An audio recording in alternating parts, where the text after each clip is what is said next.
ٹھیک ہے نا؟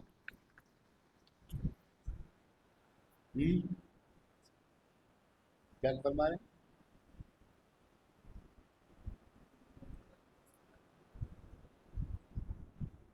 سدھاریں گے انتقال کے بعد، تھوڑی جلدی کر لو.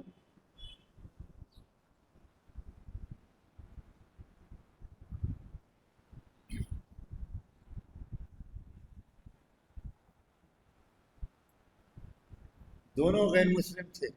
سوچو ذرا میں کیا کہنا چاہ رہا ہوں، شاید آپ میں سے کچھ لوگ سمجھ سکیں. میں عام میلادوں والا بات کہنے نہیں آیا، میں کچھ اونچی گہری باتیں سمجھانے آیا ہوں. اس لیے غور سے سننا پڑے گا، ادھر ادھر دیکھنے سے بات نہیں سمجھ پاؤ. یہ گھسی پٹی تقریریں کرنے کے لیے میں نہیں آیا، وہ بات کہنے کے لیے آیا ہوں جو آپ نے کبھی نہیں سنی.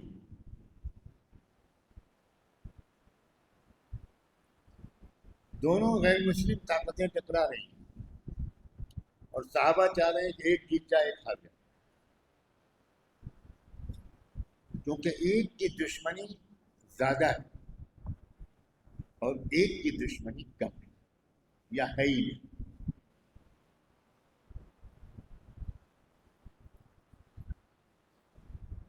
مگر ہوا صحابہ کی خواہش کے خلاف. جیت گئے پرشین امپائر والے، ہار گئے رومن امپائر والے.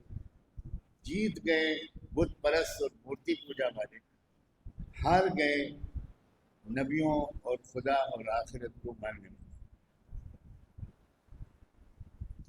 وہ صحابہ کو بہت غم ہوا، حالانکہ ہارنے والے مسلمان نہیں تھے، یہ سمجھ لینا، بار بار دوہرا. صحابہ کو بہت غم ہوا. تو اللہ نے صحابہ کرام کو تسلی دینے اور رہنمائی دینے کے لیے پوری سورت اتاری قرآن. اس سورت کا نام ہے سورہ روم،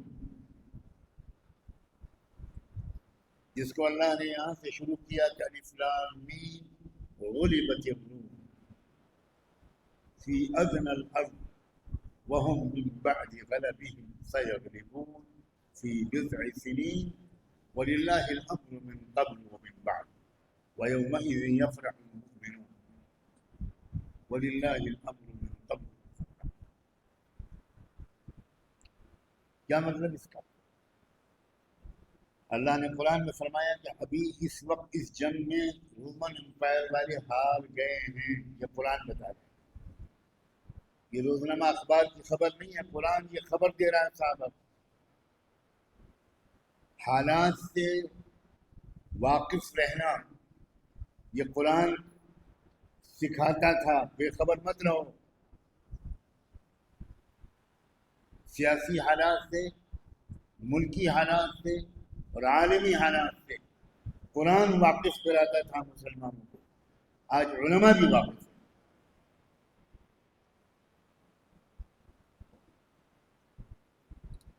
فرمایا غلبت الروم، ہار گئے روم والے، لیکن ہم تم کو بتاتے ہیں کہ اگلے 7 سے 9 سال کے اندر اندر پانسا پلٹے گا، دوبارہ جنگ ہوگی اور پرشین امپائر والے ہاریں گے اور رومن امپائر والے جن کے جیتنے کی تم تمنا رکھتے ہو وہ جیتیں گے.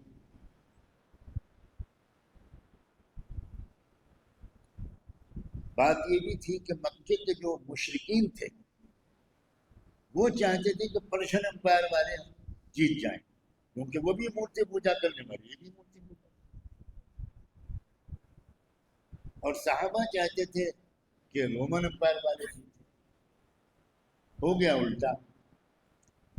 تو اللہ نے فرمایا کہ ہم نے جو طے کیا ہوا ہے اور ہوتا وہی ہے جو ہم طے کرتے ہیں، کچھ سالوں کے بعد الٹا ہوگا. جس طاقت کے جیتنے کی تم تمنا کرتے ہو وہ طاقت جیتے گی، جس طاقت کے ہارنے کی تم خواہش کرتے ہو وہ ہار جائے.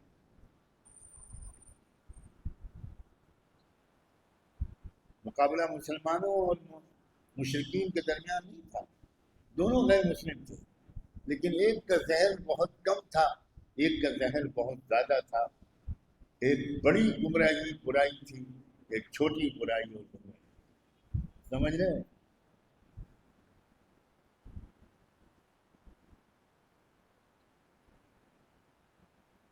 دوسری مثال، رسول اللہ صلی اللہ علیہ وآلہ وسلم کی سیرت سے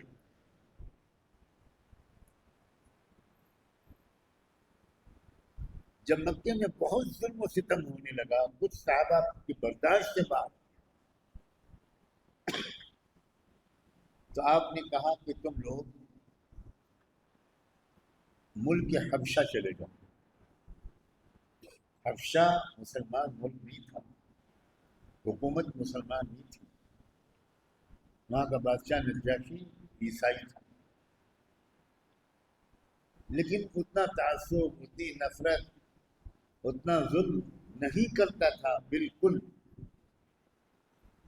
جتنا کہ مکے کے مشرک کرتے۔ تو آپ نے صحابہ کو حبشہ جانے کی اجازت دی کہ بھئی جو لوگ تم لوگ نہیں برداشت کر پا رہے ہو وہاں چلے جاؤ۔ اس میں حضور کے چچا زاد بھائی حضرت جعفر بھی تھے۔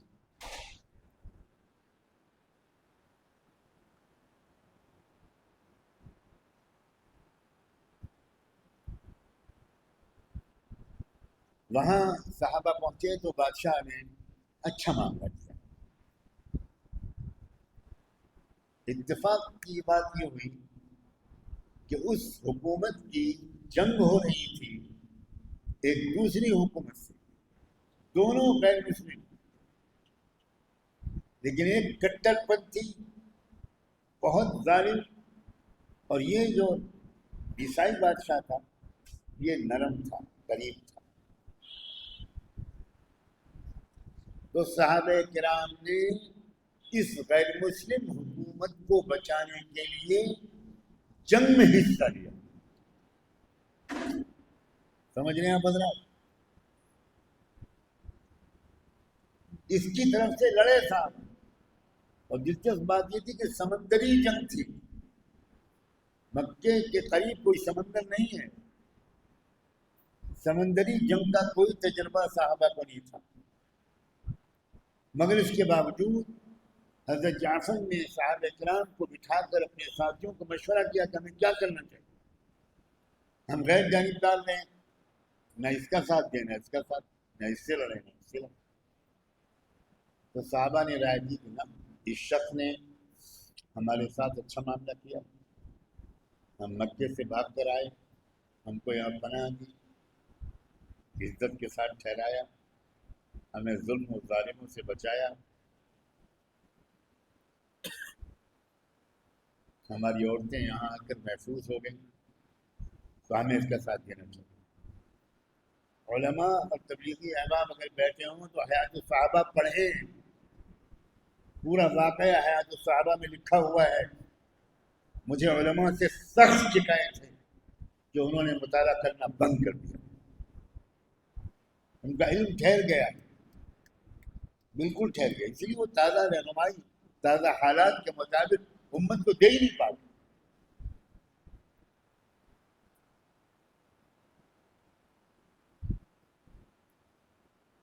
غیر مسلم حکومت کی مدد کی صحابہ نے دوسرے سخت دشمن غیر مسلم کے مقابلے بچا لیا۔ آگے اس کے کتنے خوشگوار نتیجے نکلے، بہت لمبی تاریخ، بہت لمبی تاریخ۔ کیا انقلاب آیا، افریقہ میں اسلام کیسے پھیلا، پورے بر اعظم افریقہ میں اسی کی برکت تھی۔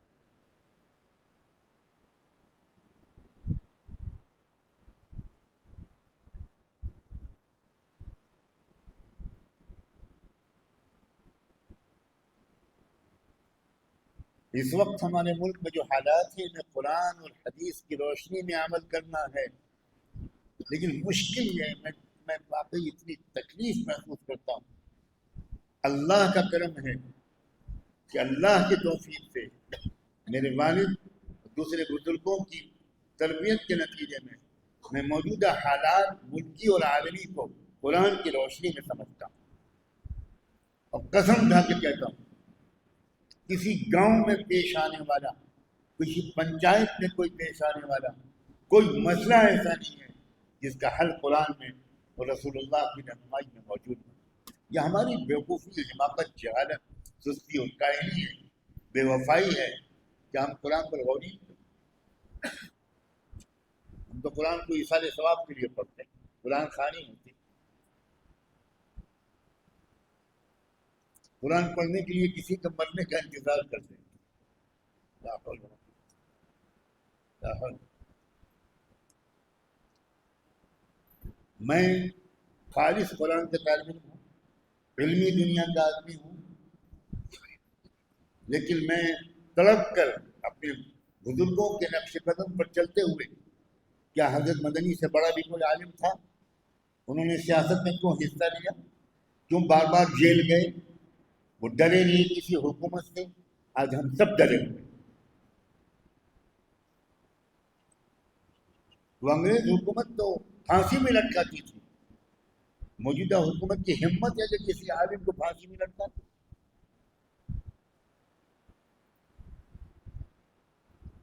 لیکن ہمارا ایمان انتہائی کمزور ہے، انتہائی کمزور۔ ہم قرآن کے اعتبار سے، میں صاف کہنے کی ہمت کرتا ہوں، قرآن کے معیار کے اعتبار سے شاید کروڑوں مسلمانوں میں چند بھی ایمان والے نہیں۔ ایمان جسے کہتے ہیں، ایمان کرتا پاجامہ ٹوپی کو نہیں کہتے۔ ایمان دشمن سے ٹکرانے کو کہتے ہیں، ظالم سے نجات دلانے کے لیے جان ہتھیلی پر رکھ کر میدان میں اترنے کو کہتے ہیں۔ یہ کیا ایمان ہے کہ فلاں نیتا نے ڈرا دیا تو ڈر گئے، فلاں امیدوار نے ڈرا دیا تو ڈر گئے؟ لا حول ولا قوت الا باللہ۔ قرآن کہتا ہے لا تخافوهم وخافونی ان کنتم مؤمنین، ہرگز مت ڈرو ان سے، صرف مجھ سے ڈرو اگر تم ایمان والے۔ میں کوئی بات اپنی طرف سے نہیں کہہ رہا ہوں، جو کسی اور سے ڈر رہا ہے وہ ایمان والا نہیں ہے، یہ قرآن کہہ رہا ہے، بالکل ایمان والا۔ ایمان اور غیر اللہ سے ڈرنا ایک دل میں جمع نہیں ہو سکتا، کبھی نہیں جمع ہو سکتا۔ ہم نام لیتے ہیں حضرت نانوتوی کا، حضرت جملوی کا، پتہ نہیں کس کس کا، ہمیں ہوا نہیں لگی ان لوگوں کی قربانی اور بہادری کو۔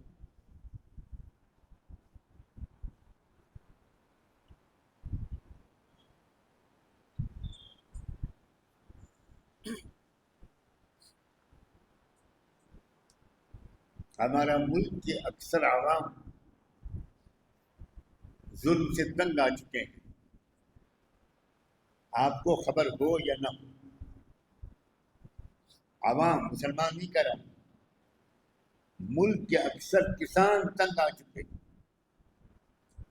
ملک کے اکثر مزدور تنگ آ چکے، ملک کے اکثر دلت تنگ آ چکے، ملک کے اکثر او بی سی تنگ آ چکے، ملک کے اکثر سکھ تنگ آ چکے، ملک کے اکثر عیسائی سکھ آ چکے، ملک کے بہت سے لنگایت سکھ آ چکے، تنگ آ چکے، ملک کے بہت مراٹھا، میں مہاراشٹر میں رہتا ہوں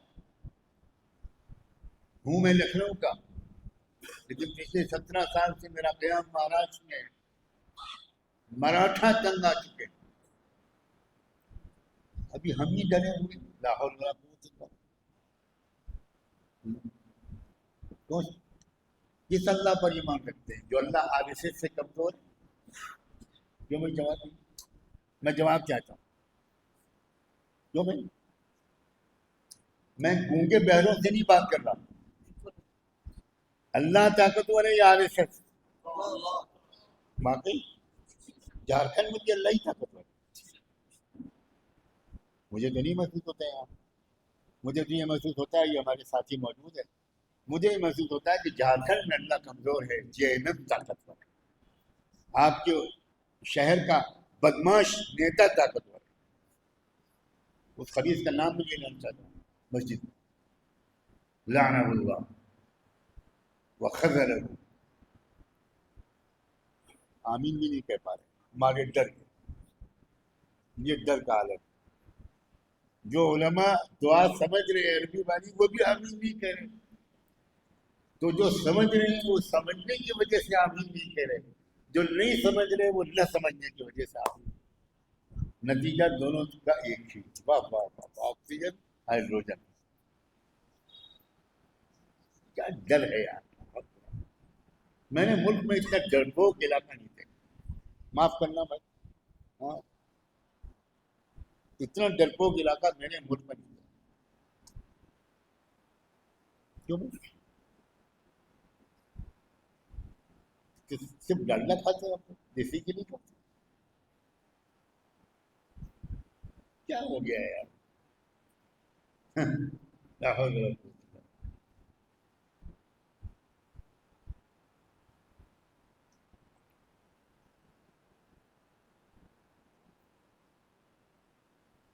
ملک کے عوام کی اکثریت اس وقت ناراض ہو گئی، اللہ کا شکر ہے، کیونکہ جب تک 10 سال ان کو آزمایا نہیں تھا لوگ ان سے اچھی امید رکھتے تھے، کیونکہ اصل پتہ تو آزمائش کے بعد ہی ہوتا.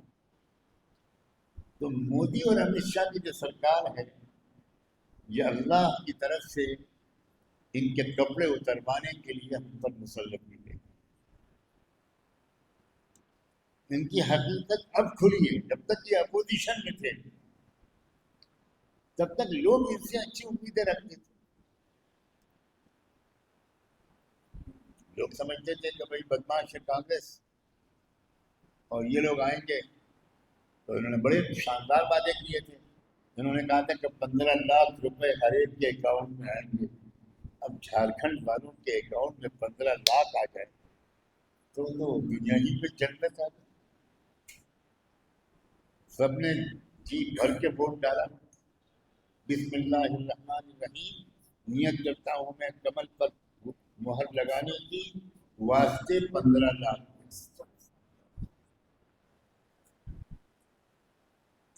اب 15 لاکھ آئے نہیں، 10 سال میں 15-20 لاکھ آپ کی جیب سے نکل گئے. کیوں بھائی؟ صحیح ہے کیا؟ ہر چیز مہنگی ہو گئی، دال چاول آٹا گھی تیل پیٹرول ڈیزل گیس کا چولہا، ہر چیز مہنگی ہو گئی. حساب لگا لو 10 سال میں 15 لاکھ سے زیادہ چلے گا. غضب کیا جو تیرے وعدے پہ اعتبار کیا. دوسرا وعدہ کیا کہ 2 کروڑ نوجوانوں کو ہر سال نوکری ملے گی، جاب ملے گا. یہ بیٹھے نوجوان ان کے تو منہ میں پانی آ گیا کہ بھائی واہ مزہ آئے گا، پھر شادی کریں، پھر میں شاہجہاں بنوں گا اور میرے ساتھ ایک ممتاز محل ہوگی. 2 کروڑ نوجوانوں کو جاب ملے گا، مزہ آ جائے گا. نیت کرتا ہوں میں کمل پر مہر لگانے کی، واسطے جاب کی، منہ میرا نریندر مودی کی طرف.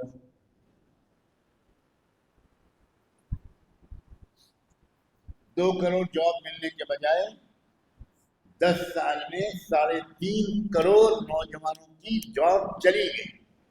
یہ سرکاری ڈیٹا ہے، یہ وعدہ بھی جھوٹا تھا.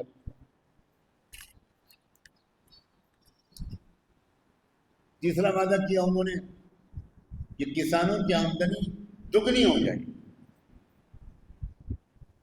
کسانوں کی آمدنی دگنی ہوتی تو کسان اتنا لمبا دھرنا دلی میں دیتے 1.5 سال تک. 750 کسان مر گئے.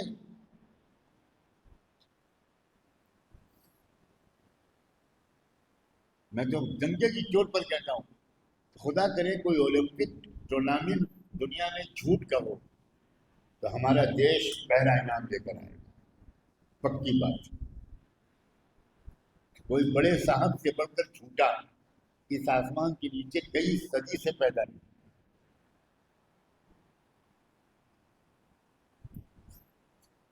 ان 10 سال کے تجربوں کی وجہ سے وہی لوگ جنہوں نے ان کو ووٹ دیا تھا وہ دنگ آ چکے.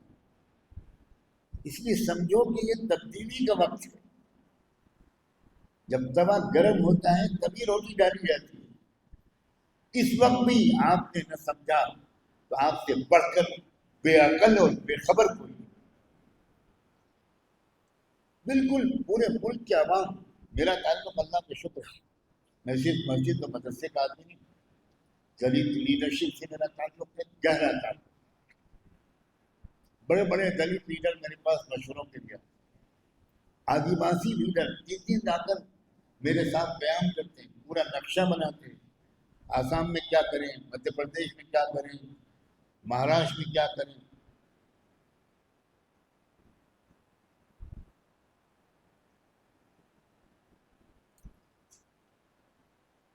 سکھوں کی قیادت سے تعلق ہے، عیسائیوں کی قیادت سے میرا رابطہ ہے. میں خود منی پور گیا وہاں کے قتل عام کے بعد. میں بتانا چاہتا ہوں اپنے دوستوں کو کہ ملک تبدیلی چاہ رہا ہے، آپ بھی تبدیلی کی طرف قدم اٹھائیے ورنہ پیچھے رہ جائیں گے.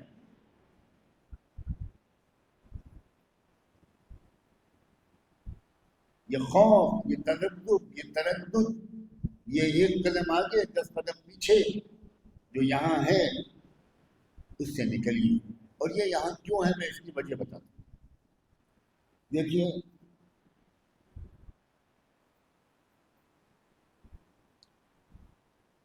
ہر قوم کا ایک رہنمائی اور تربیت کا مرکز ہونا چاہیے. بتائیے ہونا چاہیے کہ نہیں ہونا چاہیے؟ کیا یہ کمی ہمارے اندر ہے کہ نہیں؟ بہت یہ نہیں بولے.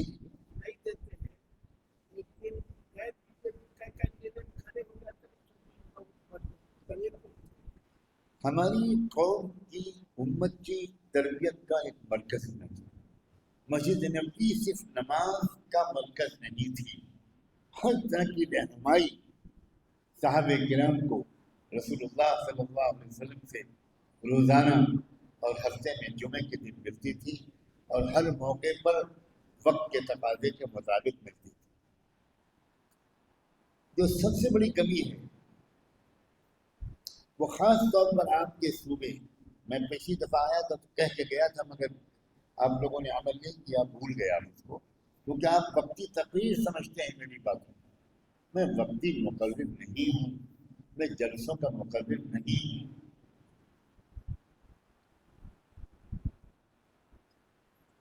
اگر یہاں کے علماء میری بات پر توجہ کرتے ہیں، اللہ کا شکر ہے مہاراشٹر میں جہاں پر میں رہتا ہوں یہ محض اللہ کا فضل میرے بزرگوں کا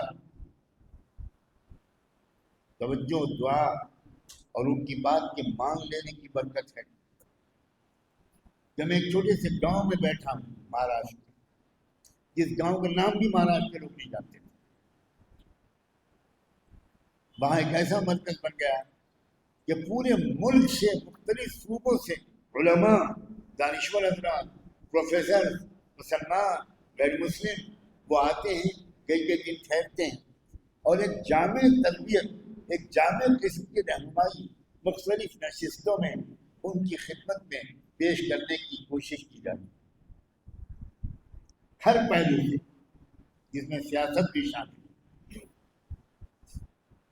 عبادات، اخلاق، معاشرت، تقوی، اللہ سے تعلق، قرآن کی تلاوت، سجدے اور رکوع کو کیسے کرنا ہے، حلقے نماز کے ٹھیک کرنے کے بھی لگائے جاتے ہیں، حلقے قرآن کے ٹھیک کرنے کے بھی لگائے جاتے ہیں، اور ملکی سیاست پر بھی تفصیلی گفتگو ہوتی ہے. ہر صوبے کے لوگ ہم سے رہنمائی مانگتے ہیں، ہم ان سے ان کے صوبے کے حالات سنتے ہیں، اس کے مطابق ان کو بتاتے ہیں کہ آپ کو کیا کرنا ہے، کس کو کمزور کرنا ہے اور کس کے ذریعے کمزور کرنا ہے. اگر جھارکھنڈ کے علماء اور دانشور حضرات کاش کہ میری یہ بات مان لیتے جو میں نے پہلے بھی کہی تھی کہ آپ بھی ہر 2-1 مہینے میں ایک وقت لے کر آتے ہیں، باری باری، بار بار ایک ہی آدمی نہیں آ سکتا، لیکن 10-15 لوگ، 20 لوگ، کچھ نوجوان ایکٹیوسٹ، کچھ پروفیشنل، 2-1 وکیل، 8-10 علماء، یہ حضرات وہاں آتے رہتے، سال میں 3-4 چکر لگ جاتے، تو وہاں رہ کر پوری ایک جامع تربیت آپ کو مل جاتی، تو وہ پریشانی آپ کو نہ ہوتی جو اس وقت میرے علم کے مطابق موجودہ الیکشن کے وقت میں آپ کو ہے۔ میرا اندازہ صحیح ہے کہ نہیں؟ اب پریشان، سخت انتشار ہے، خطرات ہیں، اندیشے ہیں، یہ صرف قرآن و حدیث اور سیرت کی روشنی میں حالات کا مقابلہ کیسے کریں اس کو نہ سمجھنے یا کم سمجھنے کی وجہ سے ہوتا ہے۔ میری اصل گزارش آپ سے یہ، اور یہ آخری بار کہہ رہا ہوں، میں انتظار کروں گا کہ اس کے بعد یہاں سے لوگوں نے آنا شروع کیا یا نہیں، صاف صاف سن لیجیے، میں پہلے کہہ چکا، ایک بندہ بھی نہیں آیا، میں دوبارہ اور آخری بار کہہ رہا ہوں، یہاں کے علماء باری باری وفد بنا کر، یہاں کے باشعور باخبر حضرات، دانشور لوگ، وہ باقاعدہ آئیں، چند دن قیام کریں، مختلف مجلسوں میں مختلف موضوعات پر گفتگو اور تبادلہ خیالات ہو، اس کے بعد آپ کو اپنے علاقے کے اندر بہت خود اعتمادی، بصیرت اور فراست کے ساتھ فیصلہ کرنے میں آسانی ہوگی، صلاحیت پیدا ہوگی آپ کے اندر کہ آپ اپنی قوم کی ایسی رہنمائی کریں جو سمجھداری والی بھی ہوں اور بہادری والی ہوں، کیونکہ ہم کو صرف بہادری سے کام نہیں چلے گا اور نہ صرف سمجھداری سے کام چلے گا، ہمیں سمجھداری بھی چاہیے اور ہمت اور بہادری بھی چاہیے۔ ملک ایک کروٹ لے رہا ہے، بالکل، میں دنیا میں رہوں یا نہ رہوں، نوٹ کر لیجیے کہ 10-15 یا زیادہ سے زیادہ 20 سال کے اندر اس ملک کو پہچاننا مشکل ہو جائے گا، اتنی بڑی تبدیلی انشاءاللہ اس ملک میں آ رہی ہے، مگر کیا آپ کے ذریعہ آ رہی ہے یا آپ صرف تماشائی بنے رہیں گے جیسے کہ اب تماشائی، یا فیصلہ آپ کے ہاتھ میں؟ میں خواب نہیں دکھا رہا ہوں، میں پورے ملک میں مارا پھر رہا ہوں، دیکھ رہا ہوں کہ کیا تبدیلیاں۔ کبھی سوچا تھا آپ نے کہ کسانوں کی لیڈرشپ کسی مولوی کے پاس آئے گی مشورہ کرنے کے؟ کبھی سنا تھا؟ کسانوں کے قائدین میرے پاس آتے ہیں،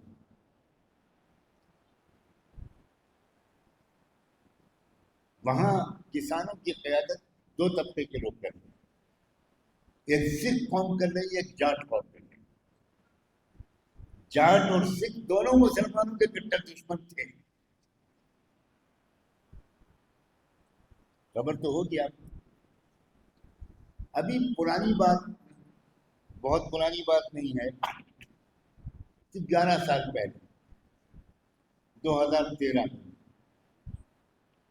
اتر پردیش کے پچھمی علاقے میں، مغربی یو پی میں بھیانک فسادات ہوئے، مسلمانوں کو بہت مارا گیا، وہ سب جاٹوں نے کیا، سب جاٹوں۔ اللہ کا شکر ہے کہ آپ کے اس بھائی نے ان جاٹ لیڈروں سے بار بار ملاقاتیں کی، ان کی غلط فہمیوں کو دور کیا۔ اب یہ حالت ہے الحمدللہ ثم الحمدللہ کہ 20% جاٹ رہ گئے ہوں گے جو اب بھی مسلمانوں سے دشمنی رکھتے ہیں، 80% جاٹ مسجدوں کی حفاظت کرتے ہیں، مدرسوں کی حفاظت کرتے ہیں۔ انقلاب آ گیا. میں جاٹ لیڈروں کے گھر گیا, ہنگامہ ہو گیا. حالانکہ میں نے بالکل خاموشی سے جانا طے کیا تھا, لیکن اس جاٹ لیڈر نے اپنے پورے علاقے کی گاؤں میں اطلاع کر دی. میں جب پہنچا, مولوی خالد میرے ساتھ تھے, ہزاروں کا مجمع میرے استقبال, پھول برسا رہے ہیں, پتہ نہیں کس کس طرح نعرے لگا رہے ہیں. ایک بہت بڑا کسان لیڈر ہے, سب سے بڑا مانا جاتا ہے وہ جاٹوں میں. کیا نام اس کا؟ راکیش ٹکیت کے بھائی ہے, نریش ٹکیت. نریش ٹکیت جو صدر ہے, اس کے گھر پہ گیا, بہت اکرام کیا, ہزاروں کا مجمع نعرے لگا. ایک 1.5 گھنٹے کی بات چیت کے بعد نریش ٹکیت نے مجھ سے کہا, آئیے آپ کو ایک جگہ لے چلیں. اس کے گھر کے ایک کونے میں ایک چھوٹا سا کمرہ بنا ہوا تھا, اس میں مجھے لے گئے. چپل جوتے اتار کے بڑے احترام سے وہ اس کے اندر داخل ہوا. میں نہیں سمجھا کہ یہ کوئی مندر ہے گھر کا, کوئی مورتی رکھی ہے, کہاں لے جا رہا ہے. وہاں کیا تھا, ایک بڑی سی موم بتی شمع جل رہی تھی, اور کچھ نہیں تھا, کوئی مورتی نہیں. اس نے کہا یہ ہمارے پتا جی جو گزر گئے دنیا سے, مہندر سنگھ ٹکیت, جس نے کسانوں کی انجمن بنائی تھی اور کسانوں کو ایک منظم کیا تھا, یہ ان کا رہنے کا کمرہ تھا. اور یہ شمع جلائی ہے ہم نے, اور یہ جب تک ہم لوگ زندہ ہیں یا جب تک قیامت آئے گی یہ جلتی رہے گی, یہ بجھنے نہیں دیں گے ہم. اور یہ کمرے میں ہم آپ کو اس لیے لے کر آئے ہیں کہ ہم کو جو کوئی بڑا وعدہ کرنا ہوتا ہے, سنکلپ لینا ہوتا ہے, تو ہم لوگ یہاں آ کر اس جوتی پر ہاتھ رکھ کر وہ سنکلپ لیتے ہیں. ہم سب مر جائیں گے مگر اس سنکلپ کو نہیں توڑیں گے. آپ کو میں لے کر اس کمرے میں اس لیے آیا ہوں, آپ کے سامنے اس جوتی پر ہاتھ رکھ کر میں سنکلپ لیتا ہوں کہ مرتے دم تک اب مسلمانوں اور جاٹوں میں جھگڑا نہیں ہونے دیں.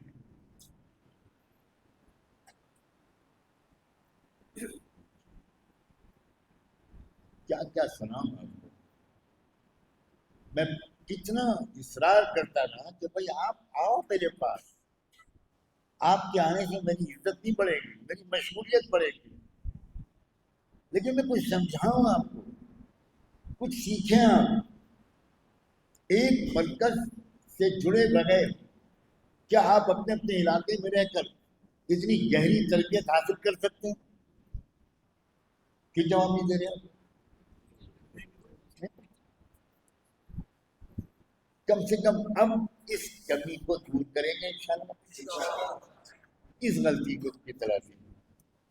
اگر آپ پچھلے سفر اور اس سفر کے درمیان آ چکے ہوتے تو آج آپ اتنی کنفیوژن کی صورتحال میں نہ ہوتے, آج آپ اتنا پریشان نہ ہوتے کہ ادھر ووٹ پڑ رہا ہے ادھر ووٹ پڑ رہا ہے. یہ جو آج آپ کی کیفیت میں محسوس کر رہا ہوں یہ بالکل نہ ہوتا. یاد رکھیے, جتنی قوموں نے اپنے لیڈروں کو آگے بڑھایا ہے وہ پہلی ہی کوشش میں کبھی نہیں جیتے, اور ان کی قوم جانتی تھی کہ نہیں جیتیں گے, لیکن ان کی قوم نے طے کیا تو کچھ بھی ہو ہم اپنے آدمی کو آگے بڑھائیں. آج نہیں تو کل ہم اس کو جتا کر رہے ہیں, لیکن ہماری قوم کا عجیب ڈرا سہما حال ہے. ہمت والے فیصلے علماء تک نہیں کر پاتے, عوام سے کیا شکایت. اس طرح کبھی آپ ترقی نہیں کر سکتے. صاف بات, صاف. یہ بتائیے, خطرہ مول لیے بغیر کوئی تیرنا سیکھ سکتا ہے؟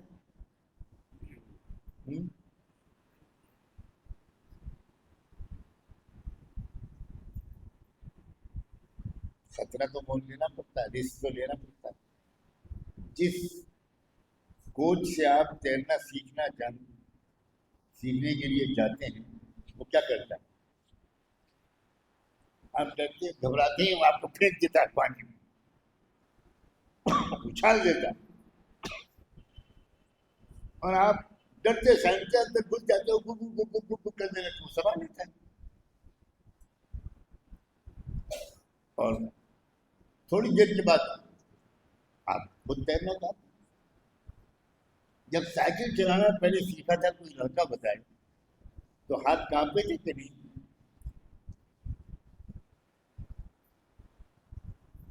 کون سا کام ہے جو رسک لیے بغیر آپ کر پائے ہیں دنیا میں؟ کون سا کام ہے جو خطرہ مول لیے بغیر؟ جب کوئی لڑکی پہلی بار روٹی پکاتی ہے تو ہاتھ جلتے ہیں. جب میں نے پہلی بار گوشت پکایا، جب میں ہاسٹل میں رہتا تھا، تو گوشت اور کوئلے کے رنگ میں کچھ زیادہ فرق نہیں تھا. پتھر کی طرح سخت گوشت اور کوئلے کی طرح کالا. یہ میرا پہلا پکایا ہوا گوشت تھا اور مجھے اتنا لذیذ لگ رہا تھا جیسے دلی دربار کا قورمہ ہے. کیونکہ اپنے ہاتھ سے پکایا ہوا کھانا چاہے جتنا خراب ہو بہت اچھا لگتا ہے. اور اپنی بہو کے ہاتھ کا پکایا ہوا کھانا یہ بڈھے لوگ بتائیں گے کیسا لگتا ہے. بیٹی نہیں کہہ رہا، بہو کہہ رہا ہے. کیونکہ بہو کے کام میں کیڑے نکالنا ساس و سسر کا قومی حق ہے. سسر تو کم بولتے ہیں، ساس بڑی خطرناک مخلوق ہے. وہی خراب کھانا بیٹی پکائے گی تو ماشاء اللہ تاج ہوٹل کا کھانا، اور وہی کھانا اچھا بہو پکائے گی. تم کو ابھی تک نمک ڈالنا نہیں ہے، تم کو ابھی تک مرچا ڈالنا نہیں ہے. اللہ تعالیٰ بہوؤں کے صبر کا کوئی حصہ ہم کو بھی دے دے، اور ساسوں کے ظلم کا سارا حصہ نریندر مودی کو دے دے. آمین. شاباش شاباش. لگتا ہے گھومتے ہوئے ہو. بہت دل خوش کر دیا تمہارے آپ نے.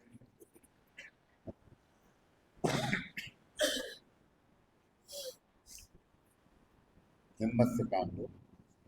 علماء سے گزارش ہے سب سے اپنی قیادت کو آگے بڑھاؤ. بالکل اپنی قیادت کو آگے بڑھاؤ. کسی لیڈر نے کسی قوم نے اپنے لیڈر کو جب آگے بڑھایا تو پہلی دوسری تیسری کوشش میں وہ نہیں جیتے. مجھے تو یہاں یہ امید ہے کہ پہلی ہی کوشش میں تمہارا لیڈر جیت جائے.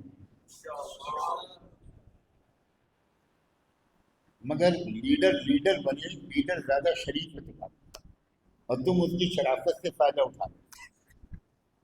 نیتا بنو، نیتا تمنچا رکھو جیب میں، دو دو تین سپاہی ساتھ میں رکھو، تب تک یہ لوگ تم کو بڑا آدمی نہیں مانیں گے.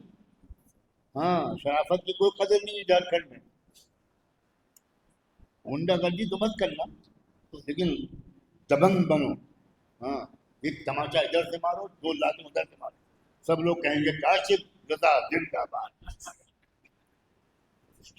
اگر شرافت کرنی ہو تو ہمارے پاس خانقاہ ہے، ہم تم کو خلافت دے دیں گے. پھر اس طرح کی عادت ہوتی ہے.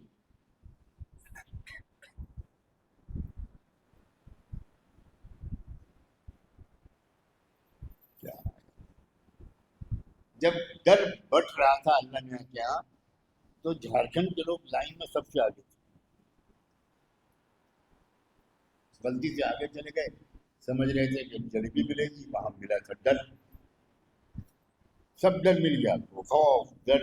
فلاں نیتا بدماش ہے، ہمارے یہاں کے جو کینڈیڈیٹ ہے وہ بدماش ہے. بدماشوں سے تو مسلمان تھا.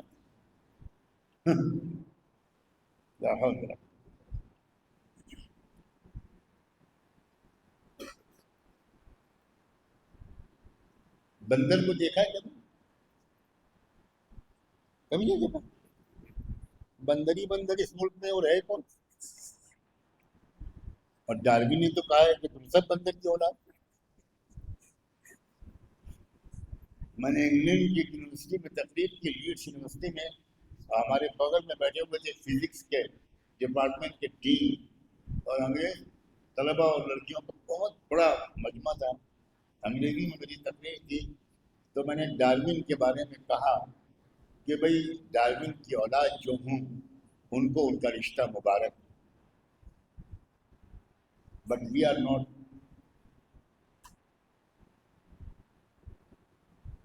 ڈاروین کی ہم اولاد نہیں ہیں۔ ہم ڈاروین کا شکریہ ادا کرتے ہیں کہ اس نے جھوٹ نہیں بولا، وہ خود بندر کی اولاد تھا، تو اس نے کہا کہ ہمارے باپ دادا بندر تھے۔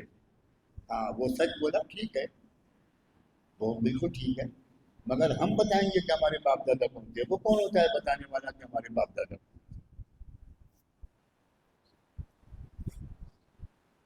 بندر کا ایک مزاج ہے جو پہلے آپ کو ڈراتا ہے ہمیشہ، اور ڈر کے اگر آپ بھاگے، بچے بیٹھے ہیں تو بھاگتے ہی ہیں، میں بھی بھاگا ہوں جب میں 6 سال کا تھا۔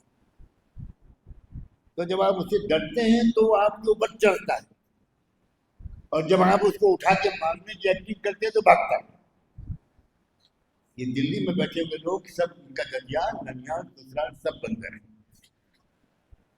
ڈراؤ ان کو، ان سے ڈرو بس، بالکل مت ڈرو۔ ایمان والا اللہ سے ڈرتا ہے اور اللہ کی سوا کسی سے نہیں۔ مصیبت یہ ہے کہ ہم نے اللہ کو ابھی تک اللہ کے مقام کے مطابق نہیں پہچانا۔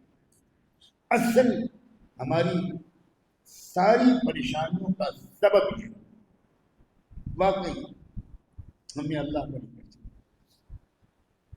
اللہ تعالیٰ اگر بچانا چاہے تو دنیا کی کوئی طاقت ہم کو نقصان پہنچا سکتی ہے، لیکن یہاں میرے سوال کے جواب میں تو آپ یہی کہہ رہے ہیں کہ نہیں، لیکن کیا دل کا یہی حال ہے؟ اب سب خاموش۔ میرے سوال کے جواب میں آپ میں سے کون یہ کہہ سکتا تھا کہاں پہنچا سکتی؟ اس کا نکاح ہی ٹوٹ جاتا۔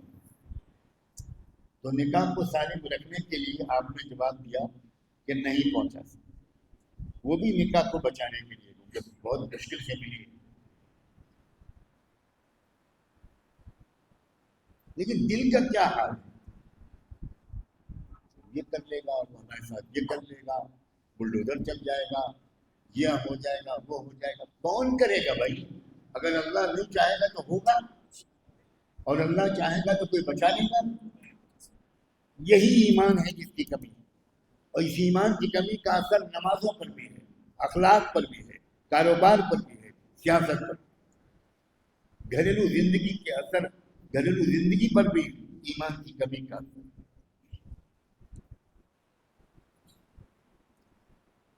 ایمان کو مضبوط کر کے ان حالات کا مقابلہ کرنا ہے، فتح کی منزل قریب ہے، بالکل صاف کہنا۔ مگر یاد رکھنا، آخری بات کہہ رہا ہوں، اس وقت چھٹائی ہو رہی ہے مسلمانوں میں، پوری دنیا میں اللہ تعالیٰ نے وہ حالات بھیجے ہیں کہ پکے اور سچے مومن جن کا یقین اللہ کی قدرت پر، اللہ کی قدرت کے مطابق ہو، وہ الگ ہو جائیں گی، اور باقی ہمارے تمہارے جیسے کروڑوں مسلمان، کروڑوں، میں سچ کہہ رہا ہوں، اور یہ کہتے ہوئے میرے رونگٹے کھڑے ہو رہے ہیں، ہمارے اور آپ کے جیسے کروڑوں مسلمان مشرکین و منافقین کے ساتھ اللہ کی طرف سے دھکیل دیے جائیں گے، اور وہ دجال کے ساتھ کھڑے ہوں گے۔ یہ بالکل چھٹائی ہو رہی ہے، میں لمبی بات کرنے نہیں آیا۔ جب بھی تبدیلی کا وقت ہوتا ہے، ورلڈ آرڈر کی تبدیلی کا وقت ہوتا ہے، حق کے اور انصاف کے غلبے کا وقت ہوتا ہے تو اس وقت چھٹائی ضرور ہوتی ہے۔ 50 حوالے میں قرآن حدیث دے سکتا ہوں مگر میں نہیں زیادہ بوجھل کروں گا آپ کو۔ یہ چھٹائی کا وقت، اور چھٹائی کا عمل حدیثوں میں اشارہ آیا تھا کہاں سے شروع ہوگا؟ بیت المقدس فلسطین سے شروع ہوگا اور وہاں شروع ہو چکا ہے اور وہاں سے پورے دنیا میں پھیلے گا، کوئی نہیں روک سکتا۔ اب آپ کا فیصلہ ہے، میں خبردار کر کے جا رہا ہوں، فَفِرُّوا إِلَى اللَّهِ إِنِّي لَكُمْ مِنْهُ نَذِيرٌ مُبِينٌ۔ یہ وقت ہے اس وقت فکر کرنے کا کہ ہم چھٹائی جب یہاں آ جائے گی تو ہم ایمان والوں کے ساتھ کھڑے کیے جائیں گے یا کفر اور نفاق والوں کے ساتھ کھڑے۔ یہ وقت بالکل صاف۔ میں یہ کہنے کے لیے نہیں آیا ہوں اس پارٹی کو ووٹ دو، اس پارٹی کو ووٹ دو، میں یہ کہنے کے لیے آیا ہوں کہ اپنے ایمان کی فکر کرو، اپنی قیادت اٹھاؤ۔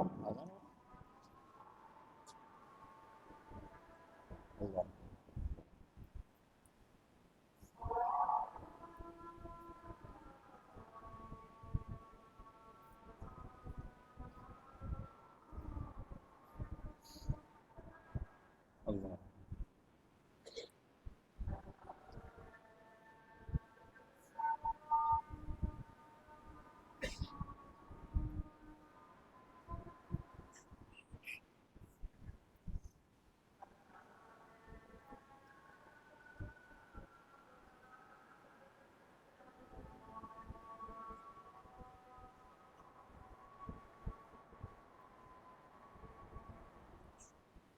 ماشاء اللہ۔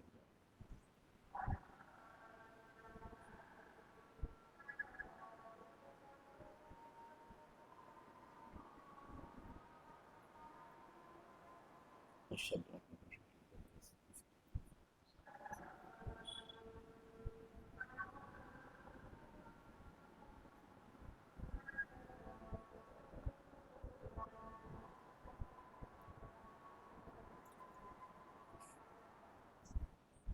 صلی اللہ علیہ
وسلم۔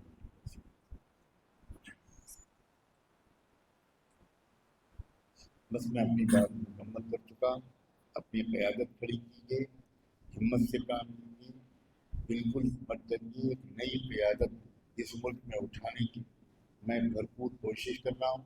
میں بہت پرامید ہوں، اللہ کرے کہ جب شیر پور کا اور جھارکھنڈ کا اس میں حصہ ہو، ایسا نہ ہو کہ ملک کے اور صوبوں کا اس تبدیلی میں حصہ ہو اور آپ پیچھے رہ جائیں۔ جزاکم اللہ۔ مجلس کے اختتام کی دعا پڑھ لیجیے۔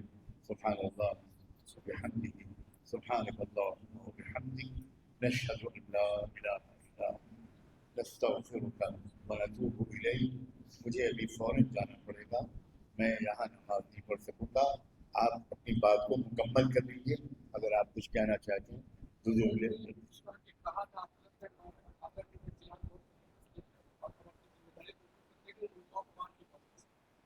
پچھلی بار بھی بات ہوئی تو ابھی یہ گزارش ہے کہ جیسے ہماری تشکیل ہوتی ہے تاکہ اپنے آپ پیش کرتے کی بات ہو جائے گی ہم سب کے پاس چلیں گے تو کون کون عالم تیار اپنے سامنے کھا لیں. جزاک اللہ. یہ بہت اچھی بات ہے, بہت اچھی بات ہے.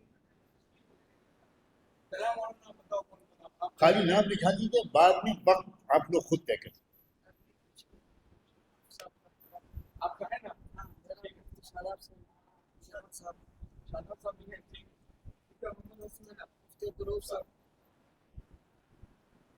جزاک اللہ.